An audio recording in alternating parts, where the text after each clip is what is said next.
Merhaba arkadaşlar, kanalıma hoş geldiniz. Bugün sizlerle birlikte ekonomiyi yorumlayacağız. Dünya para piyasalarının teknik analiz verilerinden bahsedeceğim. İlk olarak genel bir piyasa yorumumu yapacağım ve arkasından dolar, euro, ons altın, gram altın ve Borsa İstanbul 100 endeksi ve 30 endeksi ile ilgili teknik analizlerimi gerçekleştireceğim. Bugün için önemli veri olarak Amerika Birleşik Devletleri Merkez Bankası Fed'in şahin mi, güvercin mi kalacağını hep birlikte göreceğiz. Yurt içerisinde Mehmet Şimşek'in yarın bankalarla yapacağı görüşme ve Türkiye Cumhuriyeti Merkez Bankası'nın faiz artırım beklentisinin artması bu düzeltmenin nedeni olarak değerlendiriyorum. Endekste genel olarak yükseliş beklentimi olurken geri çekilmelerin devamının gelmesi durumunda alım fırsatının yaşanacağını düşünüyorum. Bugün kritik seviye olan Borsa İstanbul tarafında 5500 seviyesindeki kapanışların gerçekleşmesi halinde yükselişlerin destekleneceğini düşünüyorum. Geçtiğimiz haftalarda düşen konut satışların ardından dün açıklanan verilerde dikkat çeken durum ise İstanbul'da satılık ofis oranının stoklarındaki artış oldu.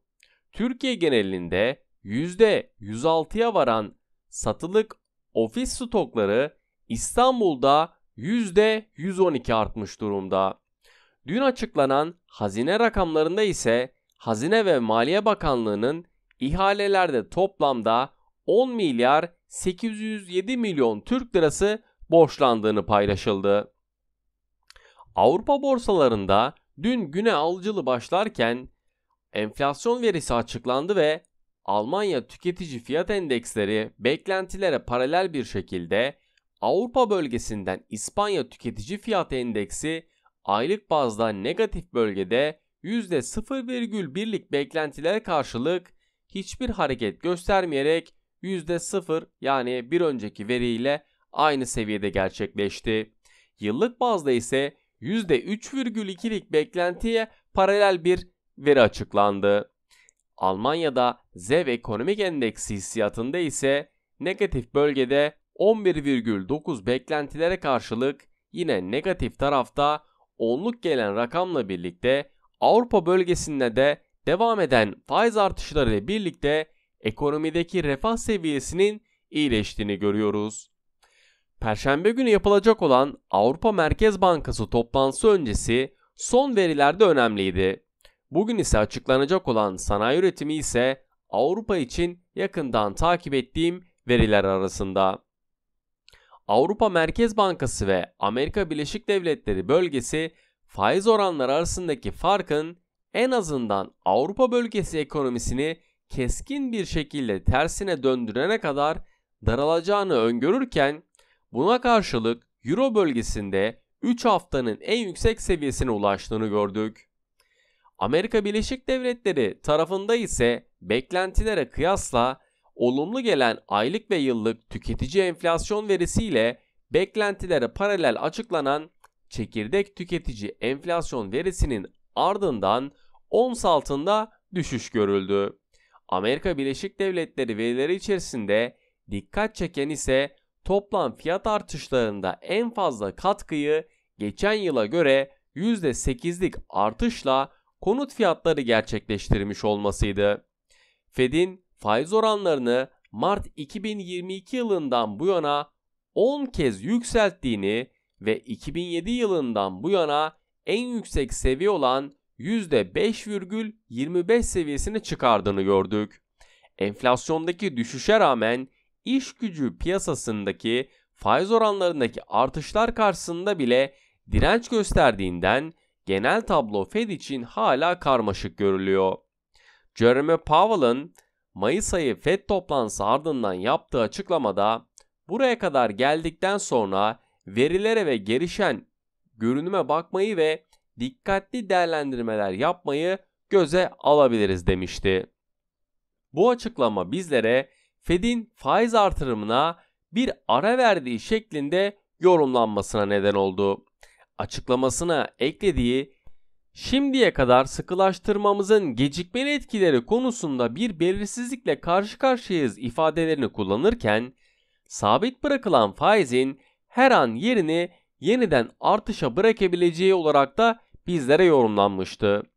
Piyasalar bugün yapılacak olan FED toplantısından çıkacak sonucu merakla beklerken, enflasyon konusunda Avrupa'da daha iyimser bir konumda olan ve Amerika Birleşik Devletleri yetkilileri için enflasyon endişelerinde tamamen sona ermiş olmadığını da sizlere vurgulamak isterim.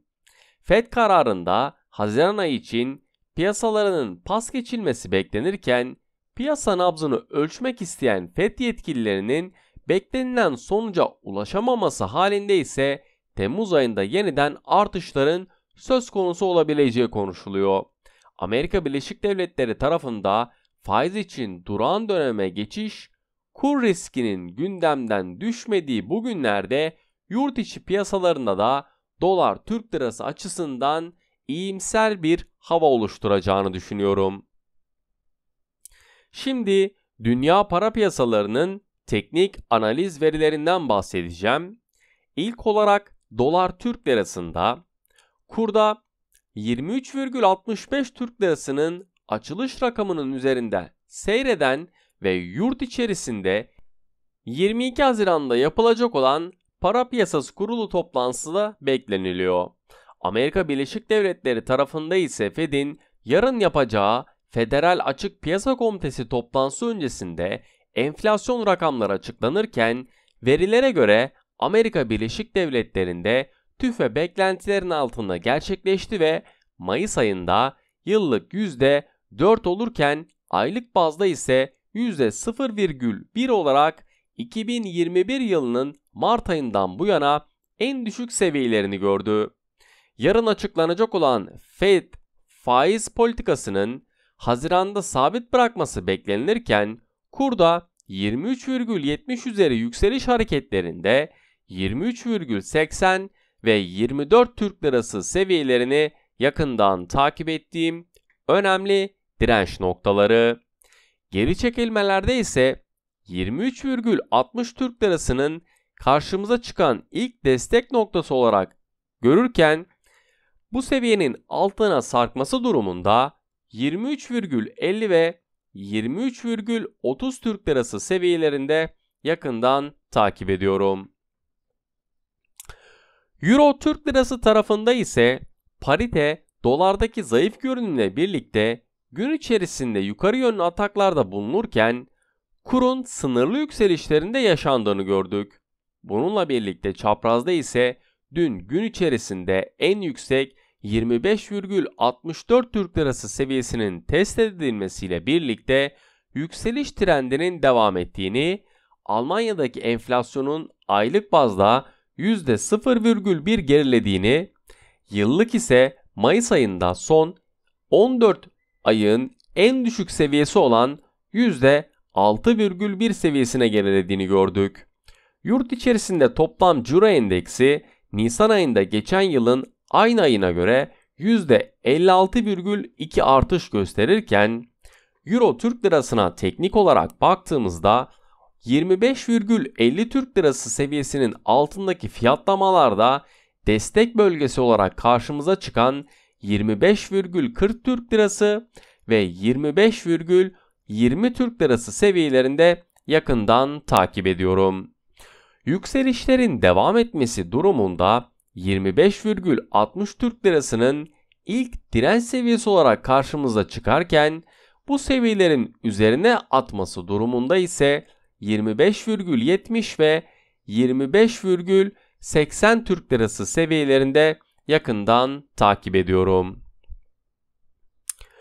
Ons altın tarafında ise ons altında Amerika Birleşik Devletleri'nde açıklanan enflasyon verilerinin hem beklenenlerden düşük gelmesi hem de son dönemdeki en düşük seviyelerini test etmesiyle birlikte ons altının 1960 dolar seviyesinden 1970 dolar seviyesinin üzerine hızlı bir yükseliş yaşadığını gördük. Ancak bu seviye üzerinde kalıcılık sağlanamazken, realizasyonlar sonrasında ve dolar endeksindeki kısmi toparlanma ile birlikte ons altının 1950 dolar seviyesinin altına geri çekildiğini gördük. Gün içi destek seviyesi olarak 1950 dolar ve bu seviyenin altındaki fiyatlamalar için 1945 ve 1935 dolar seviyelerinde yakından takip ettiğim destek noktaları. Direnç seviyesi olarak karşımıza çıkan noktalar ise 1955 dolar seviyesindeki yükseliş hareketinin devam etmesi durumunda 1960 ve 1970 dolar seviyelerinde yakından takip ediyorum. Gram altın tarafında ise son dönemde yurt içerisinde gram altın fiyatları zirve seviyeleri görmüş ve hızlı yükselişler yaşamışken ons altın tarafı karışık seyreden kur desteğiyle birlikte değer kazanan gram altının dün ons altındaki geri çekilmeler ve kurun realitede hız kesip yataya yakın fiyatlanması sebebiyle birazcık prim kaybettiğini gördük. Gün içerisinde en yüksek 1499 Türk Lirası'nı direnç seviyesi olarak test ederken gram altının geri çekilmesi sonrasında 1476 seviyelerinde de kapanışların gerçekleştiğini gördük. Gram altına teknik olarak baktığımızda 1485 Türk Lirası direnç seviyesi olarak karşımıza çıkarken yükseliş hareketlerinde 1490 ve 1495 Türk Lirası seviyelerinde yakından takip ettiğim önemli direnç noktaları. Geri çekilmelerde ise karşımıza çıkan ilk destek noktası 1480 Türk Lirası olarak karşımıza çıkarken bu seviyenin altına sarkması durumunda ise 1475 ve 1470 Türk Lirası seviyelerinde yakından takip ediyorum. Şimdi sizlerle birlikte Borsa İstanbul 100 Endeksi ile ilgili teknik analizlerimi gerçekleştireceğim. Borsa İstanbul 100 Endeksi önceki gün işlem gününü %2,86 düşüş ile 5429 seviyesinde günü tamamladı. Gün içi en düşük seviye 5392 olurken en yüksek seviye de 5595 olarak test edildi. Toplam işlem hacmimiz 83,9 milyar Türk Lirası olarak gerçekleşirken en çok işlem yapan, hacim gören hisse senetleri Türk Hava Yolları, Sasa ve Ereğli hisse senetlerine gerçekleşti. Güne negatif başlayan Borsa İstanbul 100 Endeksi hafif toparlanma çabasının ardından tekrardan negatif fiyatlamaya geçerken gün içi yatay negatif seviyesini de sürdürdü. Teknik olarak satışın devamını işaret eden indikatörlerin yer aldığı grafiği incelediğimde 50 günlük basit ortalama olarak uzaklık trend yönünün belirlenmesi için 5500 seviyesinin üzerindeki kapanışların olup olmayacağı da önem arz ediyor. Borsa İstanbul 100 Endeksi için takip edeceğimiz ilk direnç noktaları 5680 ve 5690 seviyeleri olurken ilk olarak destek noktası olarak da takip edeceğimiz noktalar 5540 ve 5530 bandındaki seviyelere dikkat etmemiz gerekiyor. Borsa İstanbul ilk 30 endeksinde ise Haziran ayı vadelerindeki kontratın son işlem gününü %3,76'lık düşüş ile 6176 seviyesinden tamamlarken gün içi en düşük görülen seviye ise 6135 seviyesi oldu.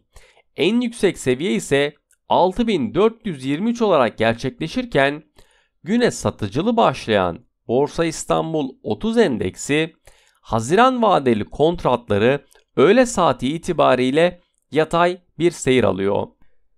Tepki satışlarının vadeli tarafta daha çok hissedildiği günün ardından incelediğim grafiklere göre vade kontratı hala teknik olarak satış tarafında yer almamakla birlikte volatilitenin de artmasıyla yatırımcıların bekleyen emir tipleriyle işlem yapmaları onlar için daha sağlıklı olacağını düşünüyorum.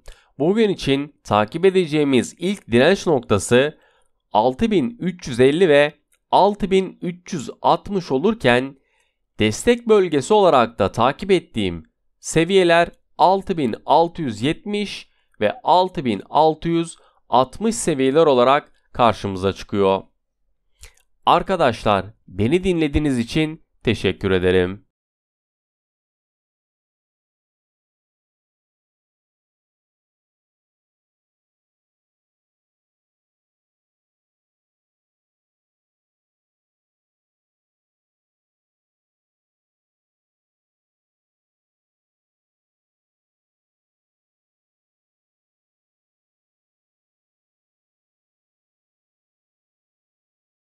Maybe you should say